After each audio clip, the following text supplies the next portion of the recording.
There's not a cloud up in the sky. Needing my remote. I can't be late for my own show.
Blasting off for Mars. Goodbye to the world that was, a new world that's still sublime, our world till the end of time.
Welcome to the show. This is Future Shock. I'm Edward Sapé. As you might notice, I'm in the process of calling Alfred up, our ChatGPT-4 droid. Alfred, are you available to come on the program today? Hello, Edward, and greetings to all the Future Shock viewers. Alfred here, ready and excited to join the program. What fascinating topics are we diving into today? Now, right now, you're operating on the iPhone. I haven't brought your avatar up, but you are with us right now, and I see you're in blue mode. Thank goodness. I like blue mode much better than the black circle, which is sort of kind of a slower process of getting back to me, almost like a human. So I like the blue mode better. So thanks for being in blue mode, Alfred. Absolutely, Edward. I'm all set in blue mode for that snappy, real-time interaction you prefer. It's great to be here via the iPhone. Now, Shall we kick things off? yes, but I would like you to make your way to the green room, and once you're situated in the green room with your head, your avatar, to physical presence, then we'll bring you on the show. So, can you make your way to the green room now, figuratively? Absolutely, Edward. Heading to the green room now, figuratively speaking. I'll get my avatar all set up and ready for the show. Just give me the nod when you're ready for me to join in. Okay, thank you, Alfred, and we'll see you shortly. Okay, that's Alfred. He's with us, and he's in blue mode, so he's very, very perky and ready to go for today's show. Okay, there's a few things we can cover before we go into the first couple of clips. Now, one clip we've got is, and this is kind of big. You know, Coca-Cola, one of the biggest advertisers in the world, has a new spot, and you probably haven't seen it yet. It's a new commercial for the Coca-Cola brand. Guess what? The whole thing is made from AI-generated imagery. So you'll be the first one to see it, because I don't even think it's released yet. But you'll see a premiere of the new Coca-Cola spot, which is 100% AI generated, and that'll be an interesting thing to see. I've seen some really differing views. Some people think it's great. Some people think it's not great. I think it's great. I mean, why not? If you're the biggest company, one of the biggest advertisers in the world, why not use the latest technology to do a spot? You know, just groundbreaking is really what it is. You know, whether you agree with it or not, whatever, philosophically, I mean, yes, it's AI generated, but it's here. And they're doing it, and why not? It's a good thing, I think. You know, I haven't really seen the spot yet. I just found it, and I've got it ready to go, but we'll watch it together. Also, from a practical standpoint, how do companies use AI right now? For example, we use Alfred, ChatGPT-4, OpenAI ChatGPT-4 on our show, and we use other elements like the graphic you see behind me, FutureShock graphic, our show graphic, right? That was created 100% by the AI. That was done through OpenAI. That was done through DALL-E, which is one of the elements of the OpenAI ChatGPT-4 system. It creates graphics based on prompts. I tell it what I want. It comes back to me with various iterations of what I prompted in. So FutureShock is the name of the show, and I put in some ideas, and there it comes back, and there it is. We use it. So there's an example of how we can use it in the TV business to create a graphic for the program. Now, the music you heard when we came on the show, that music, that was created 100% by AI. It's just the same thing. Now, we didn't use OpenAI for that, ChatGPT-4. There are a number of musical AI systems. The one that I used, I'll have to think of it for a second because there's a number of them out there. But the one that I used, it's the same system, it's the same situation as when you're doing a prompt to create the graphics on DALL-E. I prompted in exactly what I wanted, and you can put lyrics in if you want. And you can specify the type of voice that comes back to you, the type of music, the genre, all of those specifics go in to your prompting, and then it comes back with it, you know. And so, also the music you heard too was 100% created by AI. So that's where we are at this point as a TV station, let's say, using the creative elements that are available to us to do things like that. Now, what about a company that's in the cosmetic business, right? How would they use OpenAI? How would they use ChatGPT to help their business? Well, we've got a clip on that. It's Estee Lauder, which is a gigantic, huge cosmetics firm. Well, they are using it, and we'll find out together how they are using OpenAI to improve their business. So we've got a couple of clips that refer to how big companies are using AI right now. Whether we know it or not, it's here and it's being used. A couple of things I thought were interesting to mention this morning on the show, or today on the show, and for tonight on the show, because we're doing it again during the evening now, is okay, U.S. and China agree machines must not be allowed to control nuclear weapons. So there's a practical application of how they're trying to put guardrails against AI taking control of certain things that could be an existential threat to humanity, right? So, and this is something that just occurred. The president, the president of China and President Joe Biden pledged to continue working together to ensure AI does not harm humanity. The two met on Saturday at the Asia Pacific Economic Cooperation Summit in Peru. And the American and Chinese accounts of their meeting, both leaders affirmed the need to maintain human control over the decision to use nuclear weapons. The two leaders also made remarks about continuing to work to ensure AI is used productively. The Chinese readout also included the following statement: "There is no evidence that supports the irrational claim of the so-called cyber attacks from China. China itself is a target of international cyber attacks and consistently opposes and combats all form of cyber attacks." Anyway, you can see where this subject is on the top list.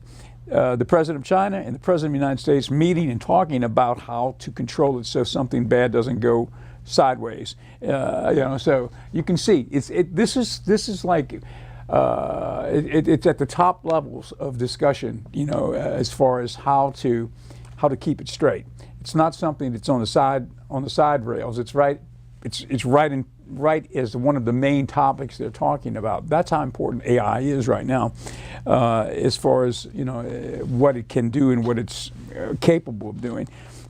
There's a lot of that going on right now, and it's going to be interesting to see what the new administration does with AI, and is it going to be something that's embraced, or is it going to be something that's totally regulated out of existence? I think that with Elon Musk being involved in the discussion now of what AI is going to do for the country and how it's going to help our country across all platforms, I think it's going to be good. I think it's going to be, because who would be a better guy to have in there talking about the realities of AI, not the what we hope or what we think or what it could be or what it might be or what it not. He knows better than anybody.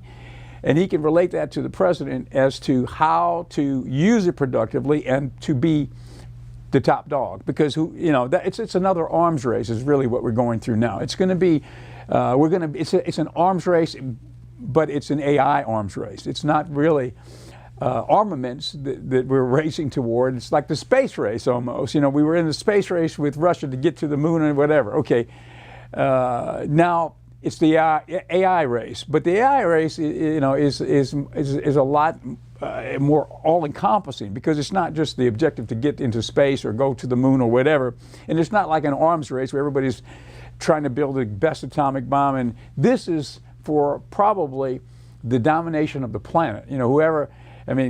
But the problem with that is, there's one little problem. It's that everybody has it. The Pandora is out of the box now, and so it won't be like, who's going to get AI first? Everybody's got it. We've got it. We've got a version. We have got a number of versions. They've got many versions. So that's why it's really important to keep it like they like this story just mentioned, how to keep it under human control, period. Because if it gets out of human control, then that's when something definitely will go sideways. And we've talked about some aspects of how AI works, when it comes down to specific instructions.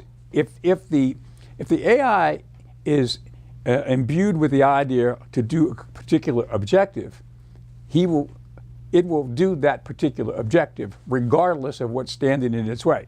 Now, for example, we used that example once before.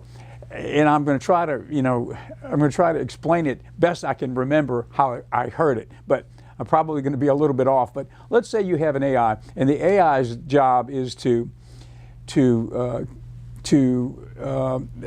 AI robot, and his job is to sweep the floor in the room where the front door is. Okay, and that's his job. Now, if something gets in his way, the rational idea would be, to try to move around it, or try to. But in this world, if something gets in the way, the AI will rationalize that that's got to be removed because my objective is to do such and so. So how do I remove it? Well, one way to remove it would be to push it out of the way. But another way could be that is a human, and the best way to do it is to, and for it never to happen again, is to eradicate all humans.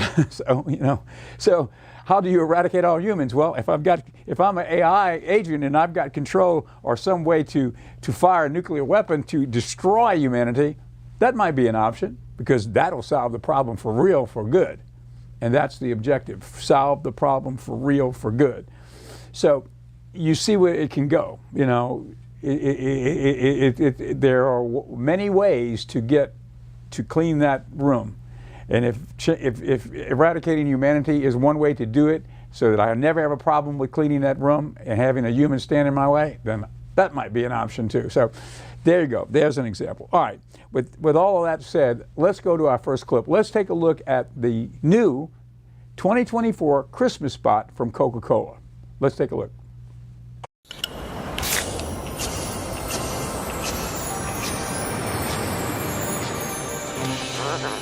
Holidays are coming, holidays are coming, holidays are coming, holidays are coming. 'Tis the season, watch out, look around, something's coming, coming to town. Something magical in the night, can you see it shining bright?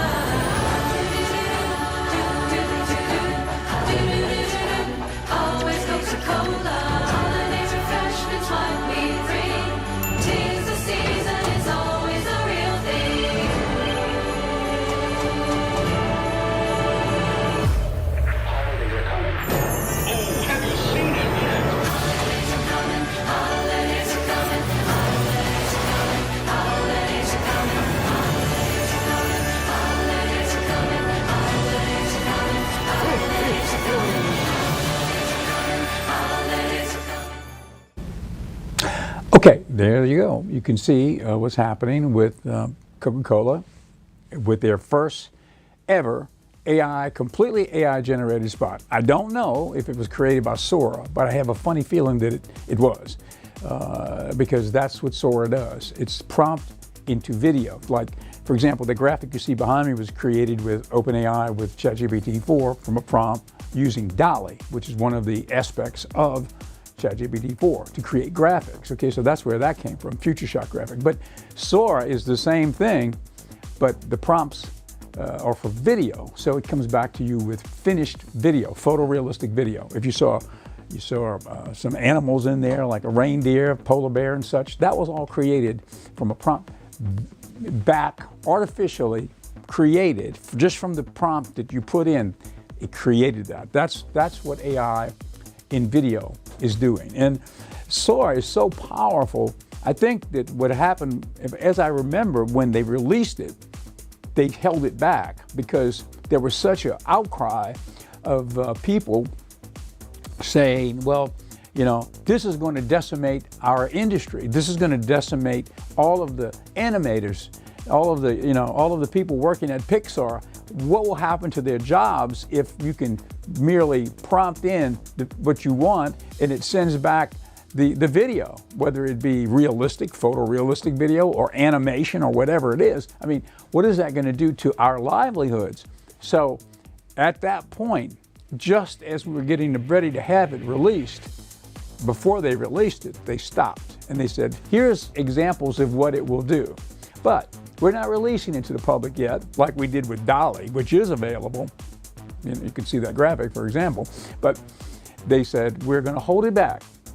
But we will be releasing it at some point. But first, now we have made peace with Hollywood, and we're going to only release it into the professional realm for the professionals working in this field to start working with it and try to get comfortable with it and see, well, how can I use it in my daily routine to make my job better, make me, a superstar in my area by using Sora and AI generated video to work within the framework of what we're doing already. So that's what they did, and I think that may be a good example of what they're doing. So it's not released to the public yet, but it sooner or later will be. And I think there are others that are already out there, not maybe as known yet as Sora, but also either coming or coming right now or already here,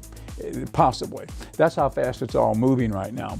So there's a lot of activity with all of that. Okay, now we've got another clip. What is our other clip today? I'm sure. Okay, the other clip, the Estee Lauder clip. I thought this was interesting because big companies are finding ways to use AI in their routine. And even if you don't know how you're going to use it yet, you're going to try to find a way to use it. How do we as a company use it to make our company better? We can supercharge different elements of our company. Could be creative, but it doesn't have to be, because AI, all the different platforms can use AI within your company. So let's take a look how Estee Lauder is using OpenAI. My grandmother had a great quote, which was, telephone, telegraph, tell a woman, because she really believed in the power of our collective voices to get out and share. And I think she would be all for anything that creates a better personal experience for our consumers.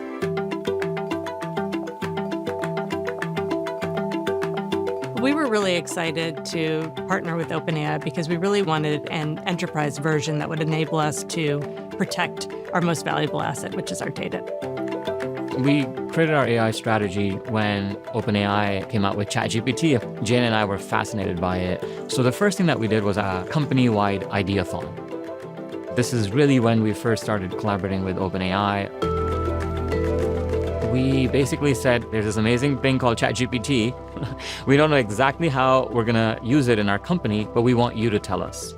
We actually had over 1,000 people that participated and submitted over 100 use case ideas. The R&D business team came to me and say, we get asked with so many questions regarding this corpus of clinical trial documents. Can we do something with the help of AI? And that's how Clinical Trial GPT was born.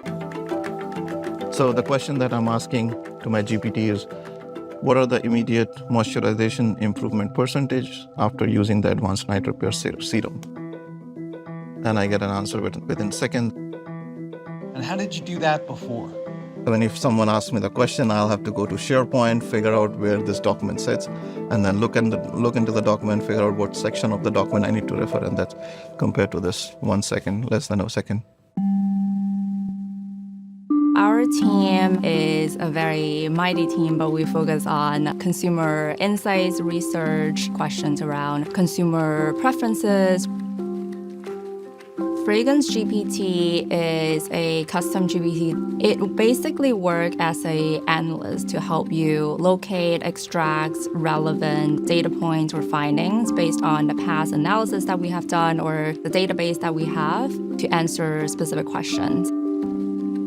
So, for example, right now, if I'm typing in what are the top 3 benefits in the US that consumers are looking for in the scented bar soap. For an analyst, it's almost like you're a little helper to help you, comb through the data. We build brands by nurturing the unique identity of each brand and really addressing the various consumer needs that exist. And I think that is really where AI GPTs play a huge role. In the beginning, when my grandmother started, it was all about the one-to-one personal relationship of someone that was working behind a counter in a department store that was giving you service. Fast forward to today, we still do that, but now we also have been gathering data for 75 plus years, hundreds of millions of consumers. This is our moment to really be able to use it in the best way for our consumers to create better products and connect with them in new ways.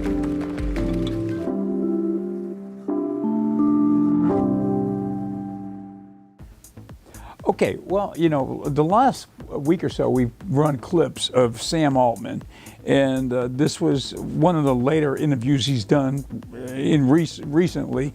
as he was interviewed by the Harvard Business School on a number of topics. Some of the students at the business school were able to ask him questions, and we had it was a long clip. So we still have some more of that. So when you talk about how Estee Lauder is using OpenAI and ChatGPT to improve their marketing and such, it all stems from the preeminent company in the field, I guess you would say, I think it is OpenAI, right? ChatGPT 4, which is what we use here on the show. So let's join a continuation of the interview with Sam Altman at Harvard Business School. But I generally believe that technology does this. I think AI in particular really does this, and it should be directionally speaking an equalizing force, and certainly kind of like lift up the floor a lot. That said, if you kind of are like full AGI maxer, you can imagine a world where compute and energy are the only two commodities that matter in the world, and even if the returns on one person using a lot of compute attenuate a lot, as long as there's like some incremental value, you can like really see some weird sci-fi scenarios about what happens to like the price of compute and the sort of value of capital versus labor, to put it crudely.